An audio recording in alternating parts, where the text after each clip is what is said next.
If you were invited to play a deadly series of games for a shitload of money, could you beat out the other contestants and survive?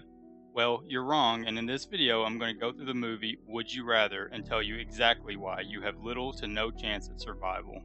We start off following Iris, who had to drop out of college to move back home and take care of her sick brother, who is in desperate need for a bone marrow transplant. Her brother's doctor calls her and tells her that he might have a way to help her pay for her brother's medical bills. She goes to meet with him, and there's a man there named Shepard Lambrick, who is the head of the Lambrick Foundation. He invites her over to a dinner party, and he tells her that she can play a game with several other contestants, and that if she wins the contest, that she will not only be set for life, but he can bypass any wait list and get her brother the bone marrow transplant that he needs. Iris tells him that she will think about it, but he tells her that the game takes place at 8 o'clock tonight, so not a ton of time to think it over.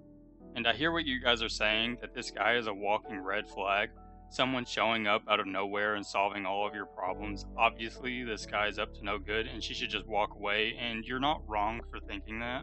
However, I do believe that pretty much anyone in this situation would choose to compete in the game.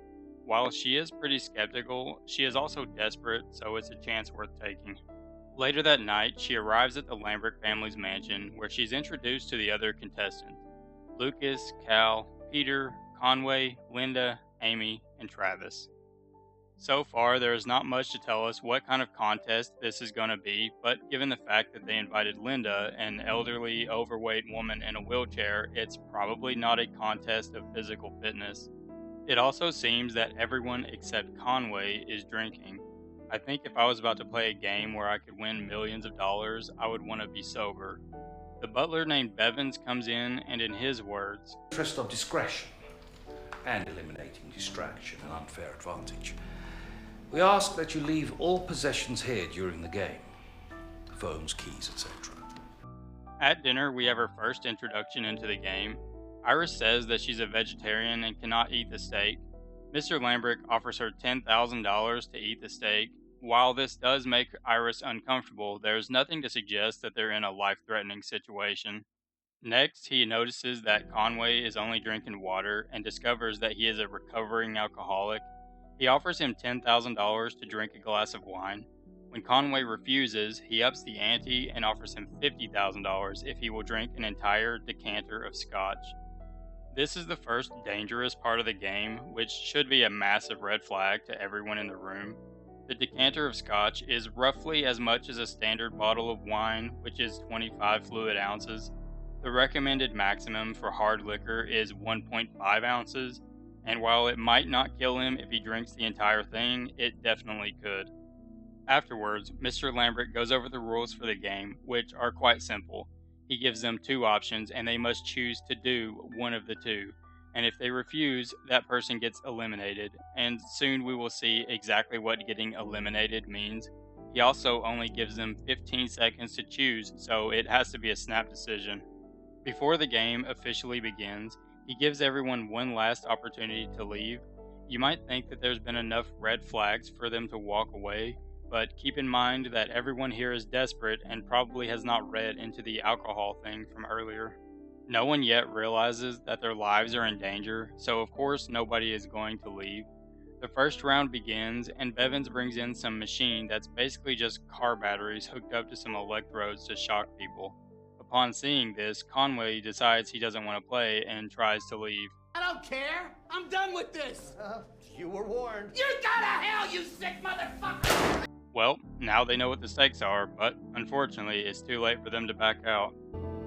I would like to go home.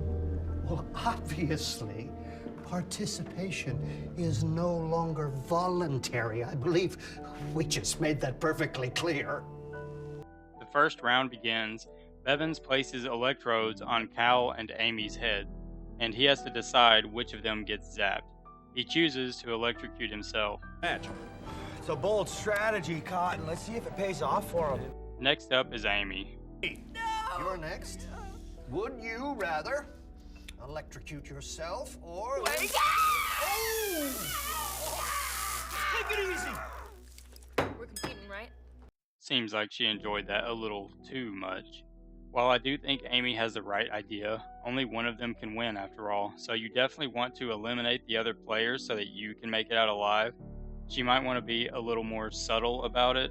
You don't want to make an enemy of everyone else at the table who could potentially hold your life in their hands in a later round.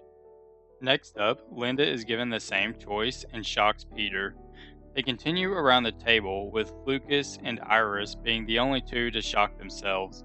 After round 1, Mr. Lambrick and Bevins leave the room to prepare for the second round. While they are gone, they discuss trying to take down the guards and making a jailbreak. This might seem like a good idea, but it does not have a very good chance at working. The guards have guns and they do not. Also, there's no way of knowing how many guards they have in the building. You have to remember, this family is extremely wealthy and this is not the first time they've done this. I imagine they have had plenty of escape attempts and will have plenty of security to ensure that no one escapes. The smart thing to do in this situation is to sit back and see how much of your competition the guards get rid of for you.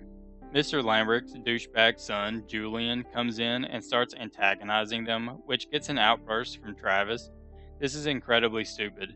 I know this guy is a huge dickhead who needs a good ass whooping, but painting a target on your back is just going to get you killed. The next round begins, and Iris is given a choice between stabbing Cal in the thigh with an ice pick or hitting Travis in the back 3 times with an African whipping staff.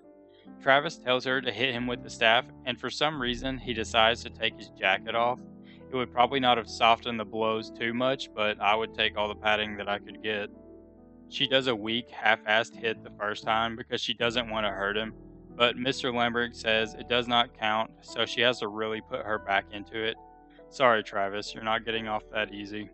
After taking the 3 hits, the next choice moves to Lucas. His options are to stab Iris in the thigh with an ice pick or to hit Travis once again 3 times with an African whipping staff. Looks like he should have kept his mouth shut. After taking 3 more hits, it's now Travis's turn, and his choices are to stab Lucas in the thigh with an ice pick or to take 3 more lashes from Bevins. Obviously, he should stab Lucas, but once he opened his mouth towards Dickhead, his fate was sealed, and it's pretty safe to say that Bevins did not hold back.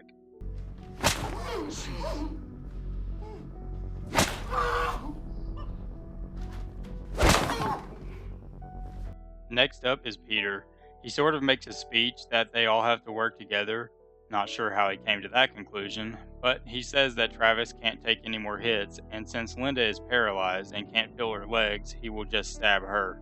It starts bleeding quite a lot, and Peter thinks he hit an artery, so he ties his belt around her leg to try and stop the bleeding. After that, it's Linda's turn, and she has the same choice: whip Travis or stab Amy. Or... Fucking scratch me! Now it's Amy's turn. She also has the chance to whip Travis, but this time they gave her the option to stab anyone she wants, and she chooses Iris. Can I stab her anywhere? That's a new one.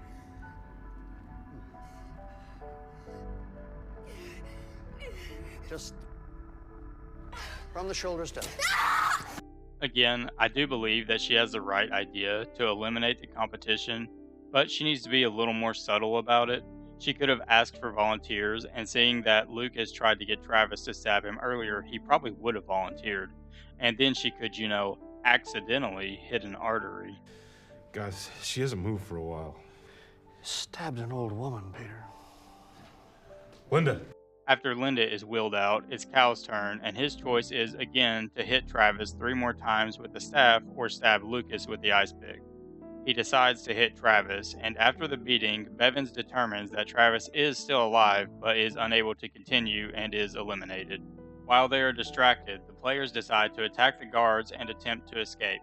While they did manage to get a couple of good licks in on the guards, it does not go too well for them. Of course, while all this was going on, Mr. Lambrick's asshole son hides under the table. Iris did manage to escape the room while everyone was distracted. All the doors she tries were locked, so she attempts to climb through a window, but unfortunately Julian finds her before she can escape. As Julian is trying to force himself on her, she does manage to fight him off and does get to stab him with an ice pick. The good doctor shows up and... I'm getting you out of here. I made a mistake. I should have just told you. Now, you might be wondering, why didn't the doctor just call the police if he had a change of heart and wanted to intervene? Well, I think there are multiple reasons for this. The first reason is he is partly responsible for this by encouraging Iris to play the game, and so if he did call the cops and got them all arrested, he would be going to jail right alongside them. The second reason is the Lambert family is extremely well connected and have been doing this shit for a long time, so I think it's safe to say that they have some cops in their pocket. I'm not sure what his end game here was. Even if he did manage to escape with Iris, I highly doubt that Mr. Lambert would just have let them get away with it.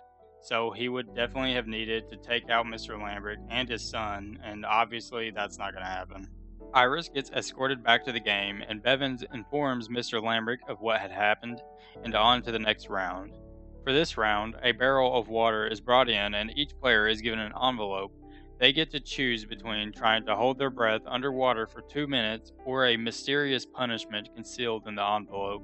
So this one comes down to, do you think you can hold your breath for 2 minutes or not? If the answer is yes, then go for the barrel. If not, take your chances with the envelope. Peter is up first, and he decides to go with the envelope. It's revealed that he has to light off a firecracker in his hand. This seems like good news for Peter. That is, until he sees what they mean by firecracker. Turns out it's a quarter stick of dynamite that he has to set off, and to make matters worse, Bevins duct tapes it to his hand so he can't have like a loose grip or something to try and lessen the impact. Mr. Lambert says that if it turns out to be a dud, that he won't have to go again. What a nice guy.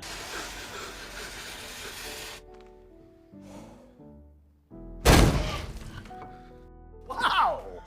That was loud! This causes Peter to have a heart attack and die. I don't think that there's anything Peter could have done here. If he could have held his breath for 2 minutes, I'm sure he would have picked the barrel, so it came down to just bad luck. Next up is Lucas. He says he doesn't think he can hold his breath for 2 minutes, so he chooses the card. I just timed myself, and I was able to hold my breath for 1 minute and 37 seconds.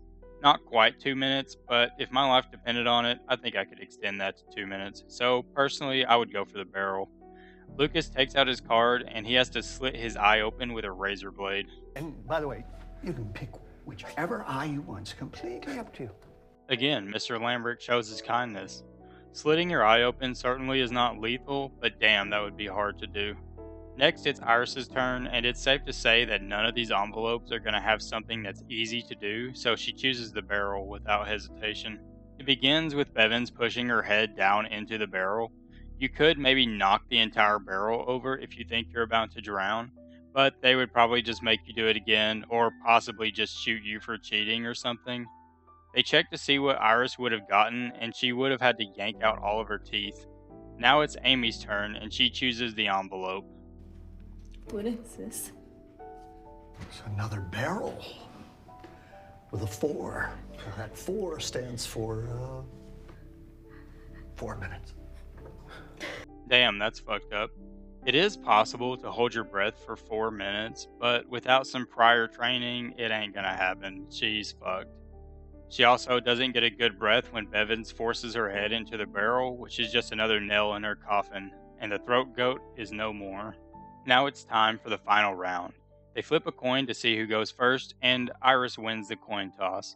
The final round is she can end the game immediately, and they can both go home empty-handed but alive, or she can choose to shoot Lucas and win the game. Lucas is pretty much fucked here. All he can do is try to talk her into leaving, which is not going to happen. Nobody is going to go through all this while being extremely desperate and just walk away, so the final round is just pure chance. Win the coin flip and get paid, or lose and die. After the game, Iris returns home to find that her brother had ended his life while she was gone. Well, at least now she doesn't have to share her winnings. So what do you think? Could you have won the game, or would you have ended up dead? If you made it this far into the video, why not check another? Here's a playlist of my videos. And remember, if the offer is too good to be true, it probably is.